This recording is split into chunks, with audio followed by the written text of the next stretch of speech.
Oh boy. Yeah. What do we have here?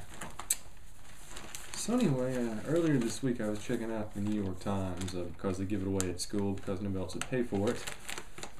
And I came across this. There was an insert, a special advertising supplement to the New York Times called Russia Beyond the Headlines.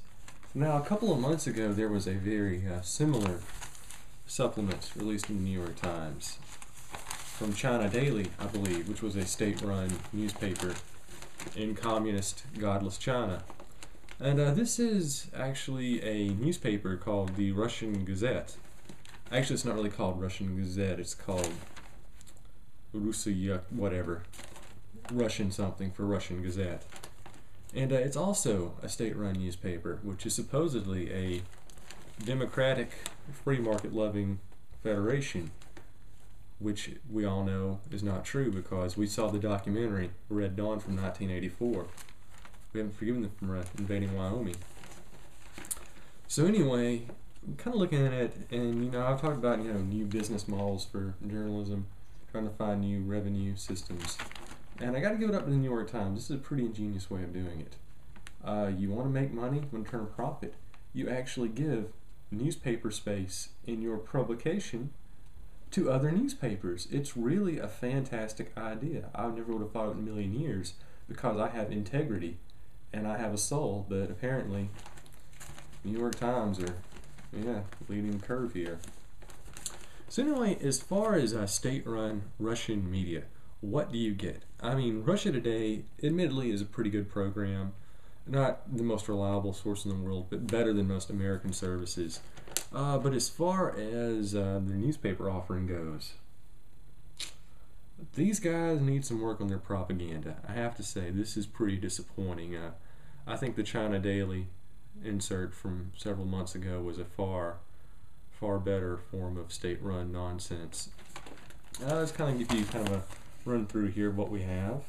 Front page here, talking about economic liberalization, talking about all the government plans and why they're great for the country and great for the international community, and no mention of how everybody's impoverished and people have to prostitute their daughters to make car payments for their 1988 Delta Oldsmobiles.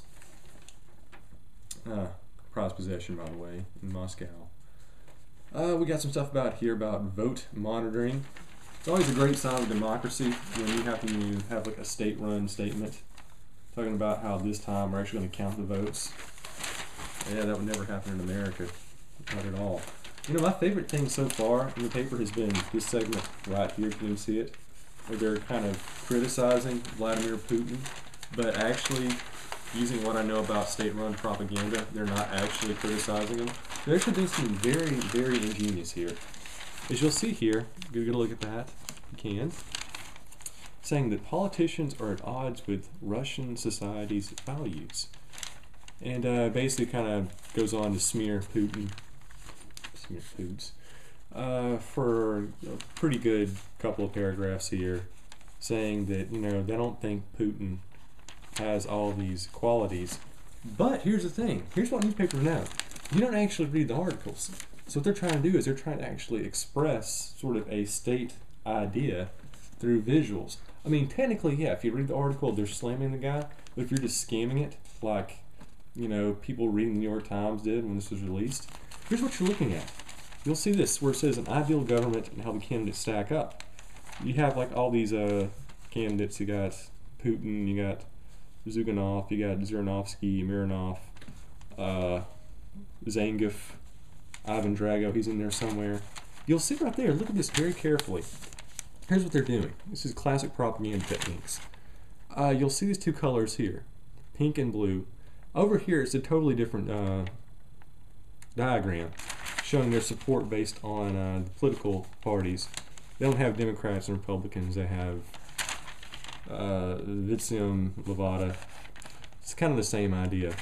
And here you'll see like this is the amount of support pertaining to their approval ratings from each cabinet. But here's the thing, you see this, but you look over here and you see the same colors correlated to say that pink stands for concern for the common people and blue represents justice. So you kind of look at this, and then you look at this without actually even taking it in, and what do you think? You think, oh, well, 52% of the Russian public thinks that Vladimir Putin has an obvious concern for the common people, and that 37% thinks that he is a proponent of justice. And look at these guys over here. I mean, they don't do anything. Not that these guys are really clever on how to kind of skew facts.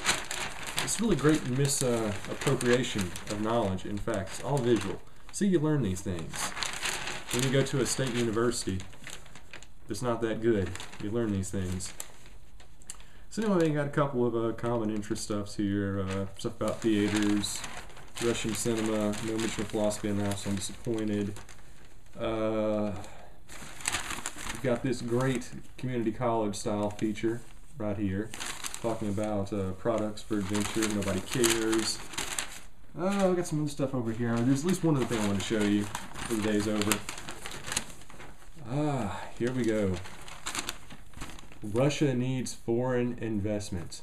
Basically what Russia's doing now is the exact same model that China did, like in the late 1990s, early 2000s, where they're trying to build up special economic zones, attract foreign investments. Basically, it kind of outlines it here. It is absolutely amazing. They're culling this thing almost, line by line from the Chinese playbook. It kind of makes me wonder, maybe, just maybe, it could be in cahoots. I'm telling you, Red Dawn. Red Dawn.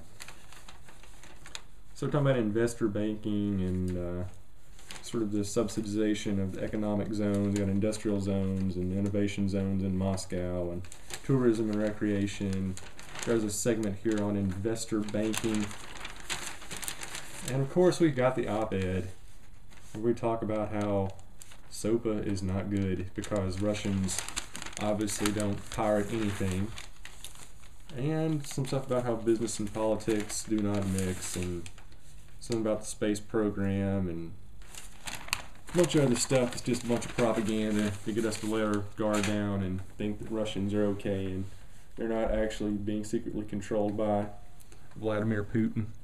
Or, as his birth record says, Joey Stalin Jr. A lot of people know that. Look it up. It's on Wikipedia. So basically, I just wanted to show you that to you. Kind of let you know that there are other countries in this world. Their journalism is just as bad as ours. And at the end of the day, they're not very good at propaganda. Actually, just like the New York Times.